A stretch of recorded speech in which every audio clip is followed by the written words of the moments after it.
In the final months of World War II, the Pacific was littered with isolated islands and broken armies. When Japan surrendered in 1945, not every soldier heard the news or believed it. On a small jungle-covered island in the Philippines, one man refused to surrender. He lived by the code of Bushido honor before defeat. For him, the war never truly ended. His name was Private Masao Takahashi. Cut off from command, he believed Japan was still fighting. The jungle became his fortress, his enemy, and his home. 2 years would pass before anyone found him. And when they did, it wasn't an enemy that came. It was the same soldiers he once fought now, offering friendship, a strange, almost impossible story of peace born from war. August 1945, Japan's Emperor Hirohito had just announced the nation's surrender. But the scattered remnants of the Imperial Army never received the message. Many refused to believe that the divine emperor could yield. Takahashi's unit had been stationed on Mindoro Island in the Philippines. They were ambushed by U.S. forces during the final push.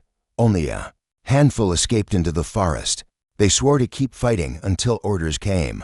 Days turned into weeks, then silence.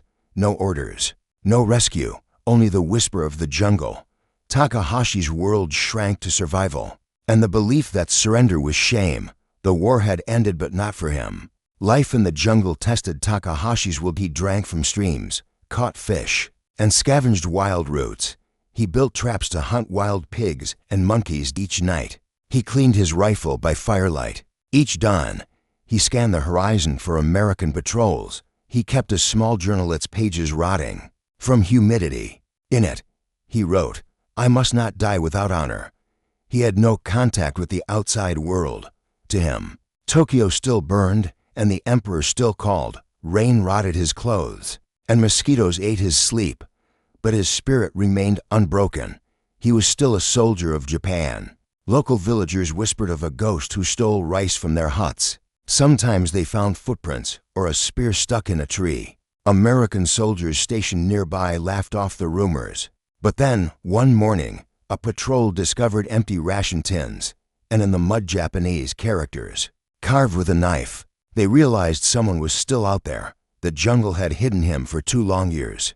He had become a phantom of the war, and now the U.S. Marines decided to find him. Not to kill, but to bring him home. A Marine recon team was dispatched into the interior. Their orders: locate and capture the unknown soldier. They moved cautiously. This man had survived alone for 2 years. He knew the terrain like no one else. The jungle was his domain. For days, they found nothing but old campfires and handmade traps. Then they stumbled upon a makeshift hut made from bamboo and palm leaves. Inside, an old Japanese rifle and faded photographs. One of them was of a woman, his mother. The Marines realized this man wasn't a threat anymore. He was lost in time, and they wanted to bring him home. At dawn, they finally saw him. He was thin, barefoot, and trembling, but his rifle was still ready. When the Marines called out, he shouted back in Japanese. He thought they were tricking him. The jungle echoed with his cries of banzai, but the Marines didn't fire. One of them, a Japanese-American translator, stepped forward. He spoke calmly. "The war is over. Japan is free." The man hesitated, his eyes filled with disbelief. Tears welled as he lowered his weapon. For the first time in years, he saw human faces without hate. The jungle war had finally ended. Even after surrendering, Takahashi refused to believe it. The Marines showed him newspapers from 1947, pictures of Tokyo rebuilt, people smiling, no air raids. He stared for hours in silence. Then he touched the page gently, as if afraid it would vanish. Finally, he whispered, "It's true. The war was over, and he had survived it alone." His uniform was in tatters, his medals rusted. Yet the Marines saluted him, not as an enemy, but as a man of remarkable endurance. He bowed deeply, and for the first time, smiled. When the Marines brought him back to base, the others were stunned. They cleaned him, gave him food and medical care.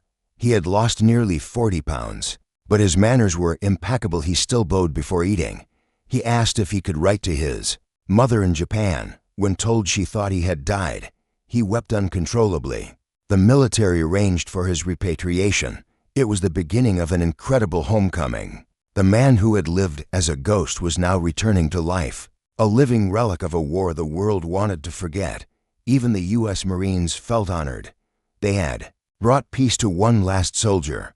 In October 1947, Takahashi boarded a U.S. Navy transport ship. He stared at the endless horizon, unsure if home still existed. For the first time in years, he slept without fear. The Marines treated him as one of their own. They shared cigarettes, stories, and songs. War had divided them, but now humanity united them. When they reached Yokohama, reporters swarmed the dock. Japan's newspapers called him the soldier who never gave up. But he cared only for one reunion. He wanted to see his mother again. The ship's horn echoed like a farewell toward peace had finally reached him. At the dockside, an old woman stood trembling. She had been told her son died in 1945. Now she watched him step off the ship in a borrowed uniform. When their eyes met, she screamed his name. They ran to each other, embracing as cameras clicked. The world wept with them. 2 years of grief vanished in a single moment. The Marines stood silently, moved by the sight. War had taken millions, but this reunion healed one wound. It symbolized the peace that nations were still learning. The jungle soldier was finally home, and the mother's wait was over. Takahashi returned to his small village near Kyoto that he worked as a carpenter and lived quietly. He never spoke much about the jungle years. When asked, he would simply say, "I was doing my duty." But sometimes at night, he would stare into the forest behind his house. The sounds of crickets would take him back to the island. He planted a small tree in his garden. He called it peace every year. He wrote letters to the Marines who found him. They became lifelong friends, enemies once, brothers forever. His story became a legend in both Japan and America. The jungle had forged peace out of war. Decades later, historians revisited his story.